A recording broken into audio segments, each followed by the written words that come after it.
He's diabolical when it comes to shit like that, bro. He owned the music business in New York City and California. He had friends everywhere, bro. He had friends in high places. From your point of view, how do you see this ending with Diddy? Well, I think it's gonna end like this. If he doesn't give the prosecutors something that's bigger and better than him, he's gonna spend a natural life in jail. If he does, he'll do 15 to 20 years and still be about 70 years before he come out. But then he still could get a pardon. He still can get a pardon through all that. Vote or die.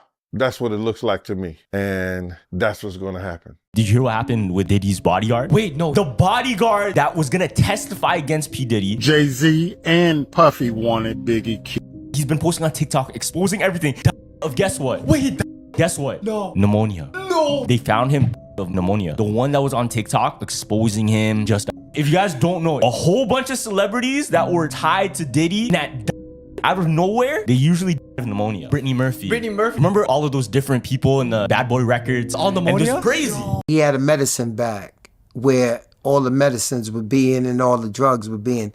But he also had a camera bag. So this camera bag was, if you remember back in the days, people still have them now, the little camera that you just put right there and you can hold, and they come with the little cassette tapes. So he had an assistant, and the assistant job was to keep this camera. I don't care, no matter where you go, don't put this camera bag down. And I specifically remember one time his assistant named Tommy had lost one of the cassettes.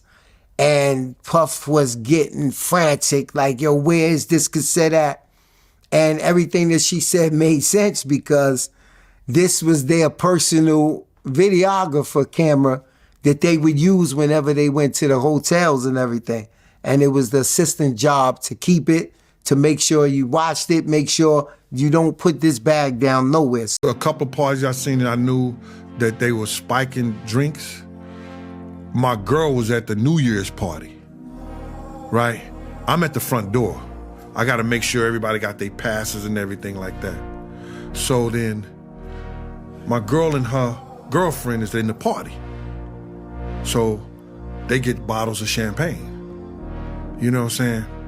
And I'm looking for them. After everybody comes, they close the door. So I'm going knocking in doors, looking at people. I'm looking for my kid's mother now. What's going on? And I'm getting hysterical.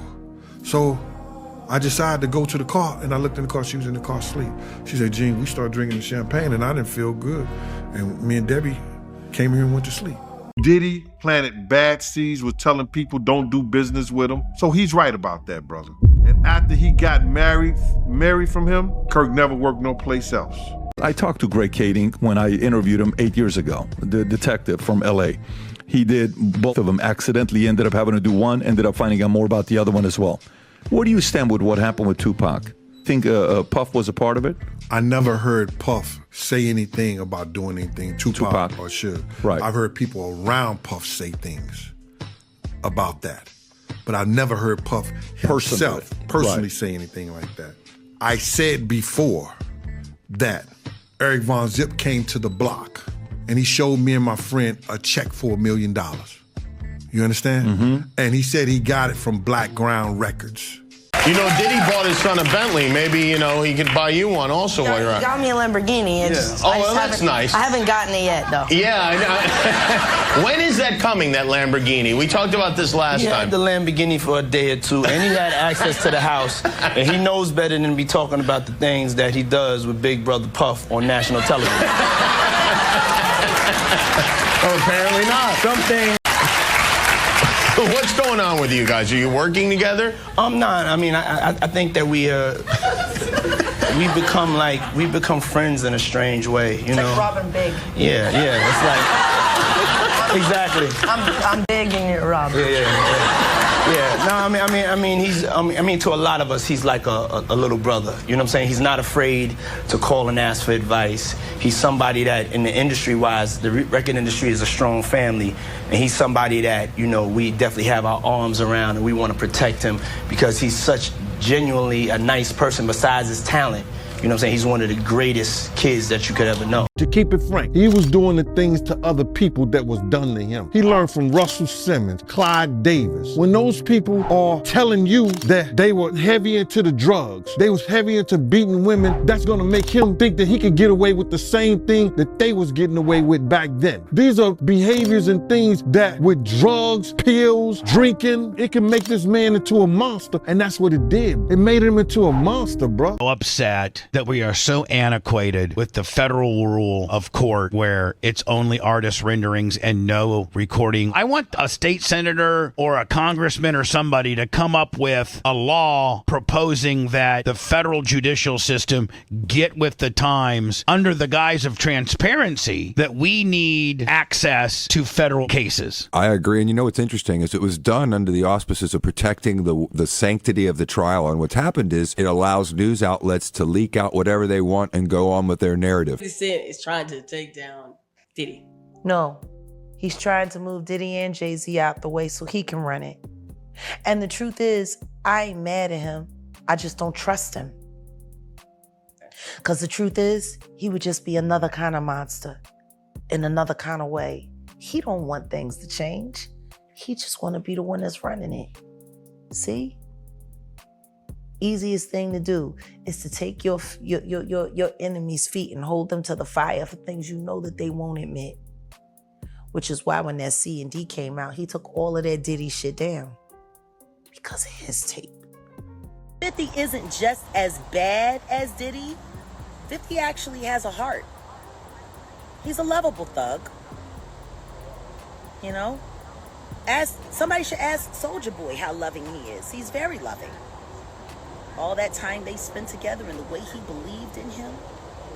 Oh my God. They were almost inseparable.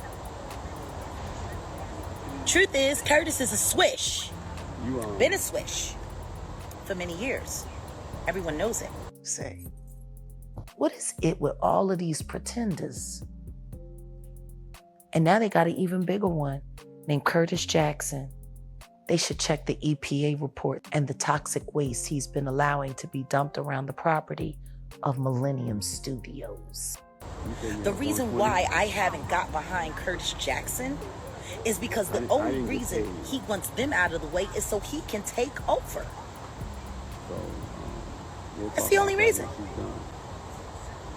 Okay, there's a Sheena Lakani. Thank you for camming up, ma'am. You can cam down now. Until I get to know you, I'm going to put a banner up. Okay? And once I do that, I'll let you up. And then when Diddy goes and gets into trouble and you need to convince the white people you're still in control, you bring Kendrick Lamar, who we already know you don't like for the way he embarrassed you on Don't Kill My Vibe, the remix. But we also know you got ties in TDE, Sean Carter, and you got a switch on top. Why did you go and buy them all off, Curtis? Wait, so you did a PSA on Curtis about him and Soulja Boy. Yeah. On the cover of him, you know, you kind of poking the bear there. I'm not poking a bear. I'm saying that he's a stone. And I've spoken to 2 men he's lived in sales with, who you had sex with, Curtis. No, I'm not saying allegedly. And you know it. It all starts now. Diddy just got betrayed by the one man who knew everything, his own bodyguard, Roger Bonds. After decades of silence and loyalty, Bonds walked right into a federal building and handed them the key to Diddy's destruction, a thumb drive labeled Payroll Night.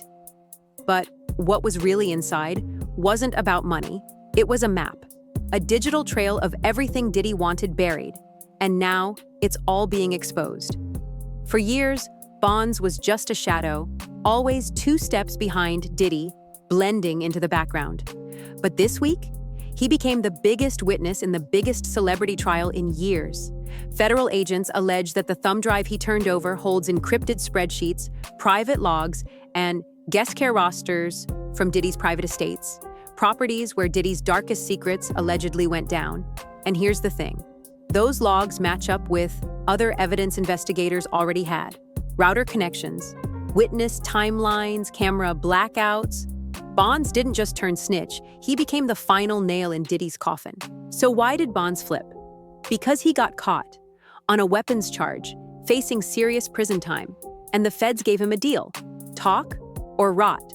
Bonds took the deal, and he brought receipts, not just testimony. Digital files going back over a decade.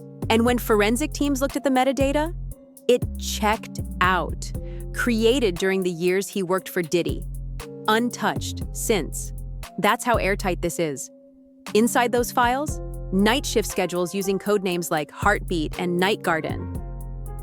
Guest, wing, entries, and exits. Tracked minute by minute. Cleaning logs showing aftercare resets. Moments when the cameras were turned off and the rooms refreshed. And the worst part? These moments match up exactly with other gaps in security footage that Diddy's defense had tried to downplay. The court wasn't buying the excuses anymore. Diddy's lawyers argued that this was all normal, just rich guy housekeeping, but prosecutors weren't letting that slide. They showed a spreadsheet titled Guest Care Roster Master over and over again in court. Each row had dates, initials, and timestamps showing camera shutdowns and VIP escorts being moved through hidden corridors. Prosecutors had even more. They lined up witnesses, a house manager, a fraud examiner, even an IRS analyst. The house manager confirmed she got orders to swap linens and remove curtains on nights matching the logs. The fraud examiner showed how cash withdrawals labeled event enhancements were later covered up with fake consulting fees. And the IRS? They traced missing credit card numbers to manual deletions in Diddy's accounts on the same nights as the so-called guest resets. Meanwhile, Roger Bonds was on the stand, giving jurors a front-row seat to Diddy's empire from the inside. He explained what GC Start and GC Stop meant. Time blocks where only high-level staff could access certain wings. He said he wasn't in charge of the cameras, but he knew they were shut off to avoid recording proprietary decor. Right, but prosecutors had more. Charts showing that those exact decor moments lined up perfectly with hours of missing video. And Diddy? He sat at the defense table, cold, still, and broken. His sons weren't there. His sister didn't show up. Nobody had his back because the truth was catching up fast. But what happened next shocked even the courtroom. The prosecution dropped their biggest reveal yet. Chat logs pulled straight from the thumb drive. Phrases like VIP escort clear and GC start ordered by Heartbeat. Those weren't just meaningless words. They were covert signals, marking when guests were moved. Cameras were shut down, and linen crews swarmed the rooms afterward. Prosecutors tied those logs to router records, showing phones being relocated within minutes, exactly when the cameras went dark. Then came the testimony of a logistics contractor he used to supply products to Diddy's events. He told the court how bulk orders of industrial disinfectant and linen replacements always came the day after a reset, not before. The timeline couldn't be denied. Even Diddy's own accountants were called out. Auditors flagged missing transactions on credit cards. Then IRS techs revealed those exact gaps lined up with the cash withdrawals from Bonds' spree. Cheat. Withdrawals that were labeled enhancements but never reported. Diddy's empire was no longer a mystery. It was a crime scene. The courtroom felt different now. The jury wasn't just hearing testimony, they were seeing the puzzle come together. Everything pointed back to one thing: Diddy's deliberate attempts to erase what really happened inside those estates. And still, Diddy refused a plea deal. He stood in court in his beige jail uniform and told the judge, "Yes, I do," when asked if he was rejecting the government's offer. Why? His lawyers claimed he wouldn't plead guilty to trafficking and force. But what prosecutors were showing wasn't opinion, it was evidence. That plea would have meant a shorter sentence.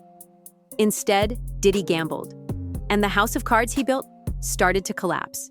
The betrayal cut deep, and it spread fast. Diddy's legal team tried to fight back. They painted Bonds as a disgruntled employee, someone who was mad about being passed over for a promotion. They brought up a harassment complaint from 2013. They called him a liar. But Bonds stood firm. He said those spreadsheets were his safety net, not because he wanted revenge, but because he knew something like this could happen. And now it had. When asked about why he saved the files, Bonds said, "I always backed up payroll in case of last-minute guest changes." But when the court asked about a line that read, "VIP reset ordered by Heartbeat," Bonds didn't blink. He said, "That was top down." Everyone knew what it meant. It wasn't just courtroom drama. It was an industry bombshell. Within days, companies began to panic. One touring agency sent a warning: no more closed phone parties.